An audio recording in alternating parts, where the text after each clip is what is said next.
Assalamualaikum warahmatullahi wabarakatuh. Bismillahirrahmanirrahim. Alhamdulillahirabbil alamin. Wassalatu wassalamu ala asyrafil anbiya'i wal mursalin. Sayyidina wa maulana Muhammadin wa ala alihi wa sahbihi ajma'in amma ba'd. Bapak Ibu, saudara-saudara, sahabat-sahabat, kawan-kawan, rekan-rekan, teman-teman dan adik-adik semua. Alhamdulillah kita bisa bertemu kembali dalam Ainur Rafiq dalam channel. Untuk edisi yang ke-84 ini, kita ingin menyampaikan terkait dengan doa ketika kita mempelajari filsafat, kita mempelajari tasawuf, ketika kita mempelajari pemikiran-pemikiran yang sangat-sangat mendalam, radikal, spekulatif, kontemplatif, bahkan intuitif, agar kita tidak terjerumus ke apa eh, terperangkap dalam dunia filosofis, kemudian kita mengingkari Allah Subhanahu wa taala, Tuhan yang Maha Esa, maka kita perlu membaca doa ya sebelum mempelajari itu. Nah, semoga saja doa ini bisa mengerem, katakanlah begitu. Doa ini bisa meredam, doa ini bisa memberi garis ya kepada kita semua ketika kita mau mempelajari filsafat, mempelajari pemikiran-pemikiran yang bersifat radikal, bersifat spekulatif, kemudian juga bersifat intuitif, intuitif, juga bersifat kontemplatif, maka kita perlu selalu menyandarkan diri, mendekatkan diri, dan memohon memohon hidayah katakanlah begitu, memohon perlindungan dari Allah Subhanahu wa taala agar kita tidak tersesat. Karena sebagaimana kita ketahui bersama, banyak sekali kisah-kisah di dalam Al-Quran yang karena ilmunya kemudian melupakan Tuhannya. Karena teknologinya, maka melupakan Tuhannya. Ketika memiliki kekuasaan yang sangat besar, melupakan Tuhannya. Ketika memiliki kekayaan yang sangat-sangat besar, melupakan Tuhannya. Itu semua adalah kisah-kisah yang perlu menjadi iktibar bagi kita, yang bisa kita ambil pelajaran, maka kita, ilmuwan-ilmuwan Indonesia, calon-calon ilmuwan terhebat di Indonesia, ketika kita mau mempelajari ilmu-ilmu, terutama ada yang terkait dengan hal-hal yang bersifat filosofis atau peradaban filosofis, yaitu pemikiran-pemikiran filsafat yang nanti pada ujungnya masuk kepada peradaban keilmuan dan bahkan peradaban teknologis, maka agar kita semua selalu dijaga, selalu mendapat pertolongan dari Allah Subhanahu wa taala, maka kita perlu berdoa ketika kita mau mempelajari, memahami, mendalami, mengembangkan, bahkan melakukan invention atau penemuan atau temuan terkait dengan peradaban filosofis tersebut. Doanya seperti apa? Nah, kita baca bersama-sama. Bismillahirrahmanirrahim. Allahumma ftah alayya futuhal arifin. Ya. Allahumma ftah alayya futuhal arifin. Allahumma ftah alayya futuhal arifin. Bihikmatika wangsur alayya rahmatak. Wa dzakkirni ma nasitu ya dzal jalali wal ikram. Innaka ala kulli syai'in qadir. Nah, itu doanya Bapak Ibu, saudara-saudara, sahabat-sahabat dan adik-adik semua, calon-calon ilmuwan terhebat di Indonesia. Dan semoga saja untuk Indonesia emas, Indonesia ada salah satu ilmuwan yang mampu mendapatkan hadiah Nobel di Jenewa ya, Bapak Ibu ya. Saya kira ini perlu menjadi target oleh pimpinan-pimpinan kita, baik pimpinan yang ada di pemerintahan, pimpinan politik, katakanlah begitu, elit politik, kemudian elit ekonomi, ya, katakanlah para jutawan atau miliarder atau triliuner di Indonesia, kemudian juga para ilmuwan, ilmuwan-ilmuwan Indonesia, juga para budayawan di Indonesia. Semoga saja menjelang Indonesia Emas 2045 ada salah satu tokoh ilmuwan di Indonesia yang mendapatkan hadiah Nobel. Nah, karena hadiah Nobel itu sangat-sangat prestisius bagi seorang ilmuwan. Nah, oleh karena itu, agar para calon-calon ilmuwan muda kita di Indonesia, para pelajar-pelajar kita, para calon-calon mahasiswa kita, itu tetap dalam perlindungan dan dalam pertolongan Allah, sehingga ketika mendapatkan Nobel pun kemudian tidak melupakan Allah Subhanahu wa Ta'ala, Tuhan yang Maha Esa, sesuai dengan sila yang pertama dari Pancasila, yaitu ketuhanan yang Maha Esa.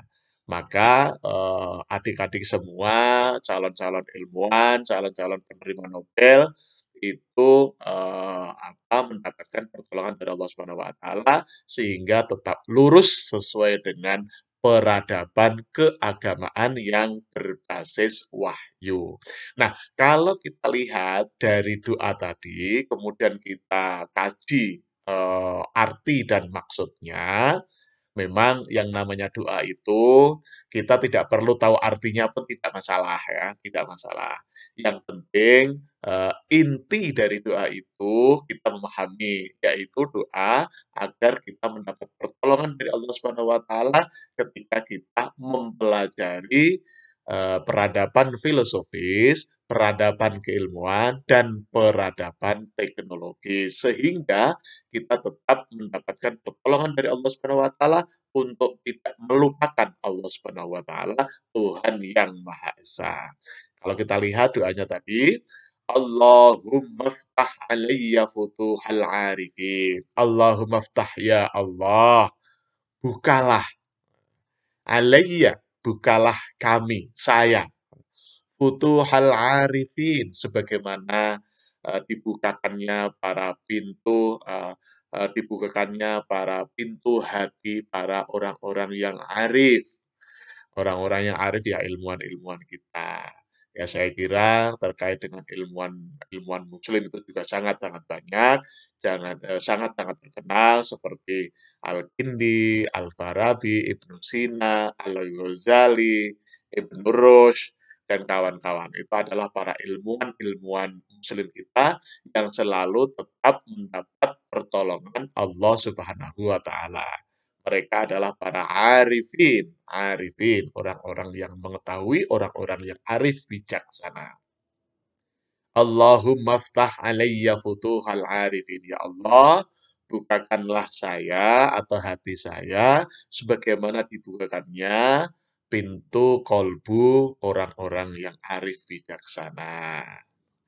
Bihikmatika, nah, dengan hikmahmu, dengan kebijaksanaanmu ya Allah. Bihikmatika, dengan kebijaksanaanmu ya Allah. Wangsur alayya rahmatak, dan tolonglah kami atau saya. Wangsur alayya rahmatak, rahmatmu ya Allah. Nah, jadi kita semua diberi pertolongan oleh Allah berupa rahmat dari Allah Subhanahu wa Ta'ala. Bagaimana kita ketahui bersama, kita selalu melakukan sesuatu dengan mengucapkan Bismillahirrahmanirrahim. Rahman itu adalah rahmat, Rahim itu juga rahmat. Jadi kita diberi pertolongan oleh Allah Subhanahu wa Ta'ala berbentuk rahmat. Wangsur alayya rahmatak. Nah, lanjutnya, wadzakirni manasitu, dan ingatkanlah saya, ingatkanlah kami, wadzakirni manasitu, apa yang kami lupakan. Bagaimana kita ketahui bersama bahwa yang namanya manusia itu mahalul khata' wan nisyan. Yang namanya manusia itu ya kadang-kadang berbuat salah, kadang-kadang lupa. Nah, makanya kita memohon kepada Allah bihikmatika wangsur alayya rahmatak, terus wadzakirni manasitu ya dzal jalali wal ikram, ya yang memiliki keagungan dan kemuliaan. Ya dzal jalali wal ikram, innaka ala kulli syai'in qadir. Sesungguhnya engkau ya Allah ala kulli syai'in, terhadap segala sesuatu, terhadap segala sesuatu, qadirun, zat yang maha kuasa. Nah, jadi itu ya, kira-kira seperti itu doa kita agar kita tidak terjerumus, agar kita tidak melupakan Allah Subhanahu wa taala meskipun pemikiran filsafat kita itu sangat-sangat canggih, pemikiran keilmuan kita atau ilmu kita itu sudah sangat-sangat tinggi, dan demikian teknologi kita itu juga sudah sangat-sangat canggih, sudah bisa menembus bulan, sudah bisa menembus ruang angkasa, tidak kemudian kita melupakan Allah Subhanahu wa taala. Sehingga ilmuwan-ilmuwan muda di Indonesia, ilmuwan-ilmuwan tercanggih di Indonesia yang mungkin saat ini masih di madrasah aliyah, mungkin saat ini masih mau kuliah, yang saat ini masih belajar di perguruan tinggi, kemudian menjadi ilmuwan-ilmuwan yang mendapatkan Nobel, hadiah Nobel dari Jenewa. Semoga saja Indonesia Emas ini bisa terwujud dengan semangatnya para ilmuwan-ilmuwan muda, dan tentunya tetap berpancasila, berketuhanan yang Maha Esa dengan doa seperti tadi. Kita ulang lagi doanya agar kita tidak terjerumus. Bismillahirrahmanirrahim. Allahumma ftah alayya futuhal arifin bihikmatika wansur alayya rahmatak wa dzakirni ma nasitu ya dzal jalali wal ikram innaka ala kulli syai'in qadir. Barangkali demikian kita ucapkan tagline kita, sukses di dunia, bahagia di dunia. Sukses di akhirat, bahagia di akhirat. Amin, amin, amin. Terima kasih. Mohon maaf atas segala kekurangan. Wassalamualaikum warahmatullahi wabarakatuh.